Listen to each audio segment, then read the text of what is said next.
My name's Martin Lambert and I'm from Kawasaki Motors UK, and as you can see in the background here, we're at Fat Cat's Moto Park in Doncaster today doing the UK press launch for KX450F and KX250F for 2012 season.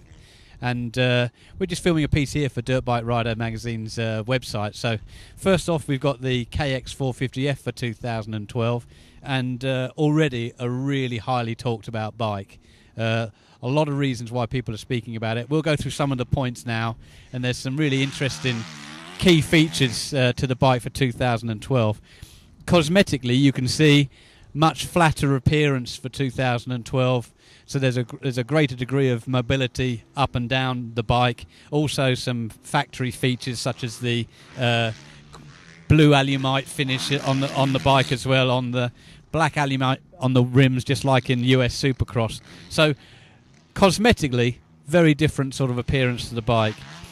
It's got the bridge bottom piston, which was first introduced on the KX250F last year, and that's obviously a very lightweight piston, short skirt but very strong.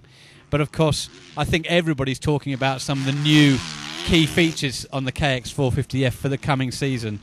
Two things mainly, I suppose, people are speaking about. First off is this launch control, which is the first time it's been featured on any motocross bike in the world. Really simple to use. I think even I could use this.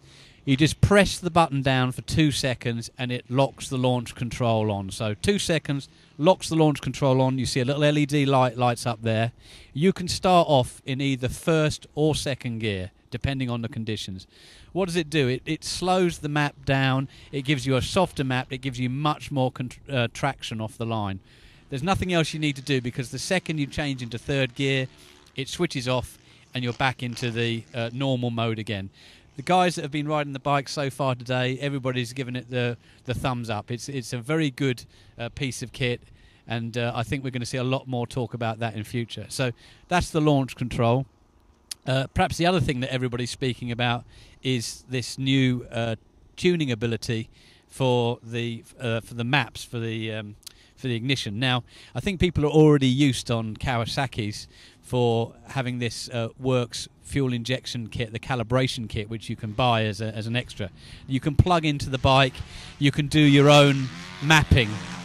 That's all well and good, but if you want to change suddenly, this is something you can do on the KX450F now. So there are 3 different coloured plugs that you can get for very hard pack, normal and very soft conditions. So you can change these colour-coded plugs really quickly.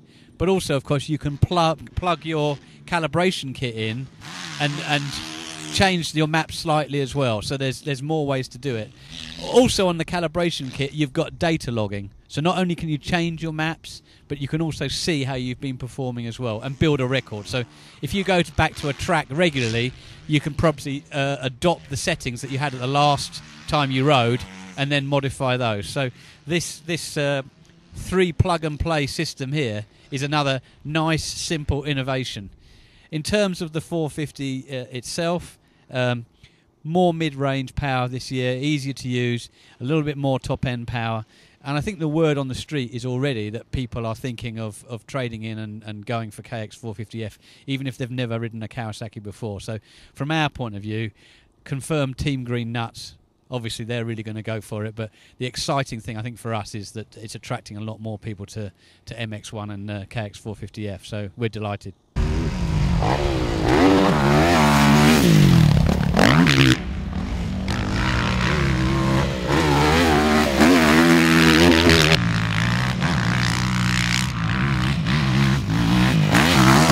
Okay, well, let's have a look at some of the sort of ergonomic things that are different about the KX450F for 2012. And the interesting things is it's now kind of tunable for the rider in terms of ergonomics, not just the FI calibration and the engine tuning, but physically it's tunable as well. The handlebars, for instance, the top yoke has got two positions that the handlebars can go in, forwards and back. So you've got two positions there for the handlebars, apart from the fact that the handlebars can obviously move in their clamps. So you can move the handlebars. Also for 2012, there's a 5mm difference that you can adopt for the foot pegs. So the foot pegs have got two heights. So you can change the height of the foot pegs, you can change the distance of the handlebars forward and backwards, and also you can get a tie rod length change for the bottom link of the suspension.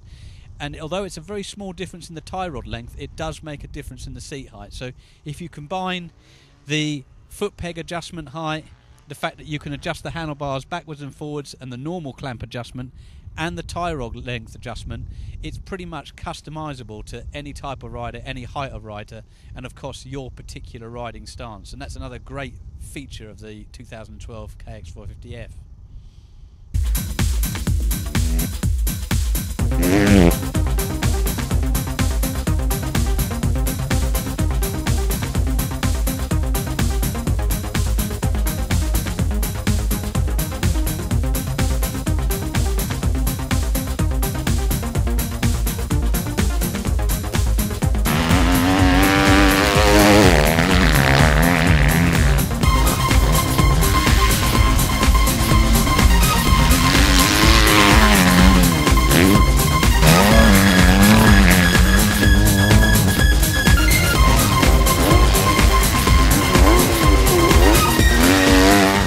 As you can see in the background, people are still riding them and enjoying them. We're getting towards the end of the day, and perhaps we just have a quick look at the KX250F for 2012. A lot of changes on the bikes. Everybody's used to that bikes have changed enormously from one year to the next, but some really interesting key features on the 250 for 2012. Front end, the front fork springs have been changed to the main spring, and the top out spring have been changed in the front fork, so there's less chance of topping out happening on the front forks. The rear has been changed, and you've got better dual adjustment of the compression on the rear spring as well. So suspension wise, it's been changed.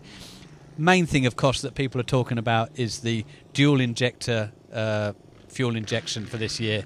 So you've got two injectors. You've got a downstream injector, which deals with the low end power, the low speed work, and then an upstream injector which adds that boost at the top end. So everybody's always talking about high power with motocross bikes, and rest assured the 250F for 2012, yes, it's going to be a very high power bike, but also you need that essential low down grunt and drive, and sometimes that's very difficult to get. You can get one or the other.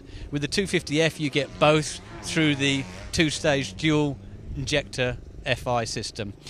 Like the 450F, the 250 you can use the FI calibration kit on, so as an optional extra you can plug the calibration kit in and write your own maps, so you can customize the performance of the bike for yourself.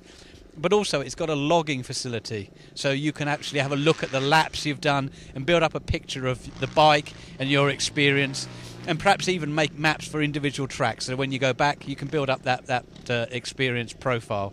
So very good bike for 2012. A lot of people already talking about the 250F and are talking about obviously the those dual injectors, and I'd encourage everyone to try and get a go on one as soon as possible. I think you'll be really exciting.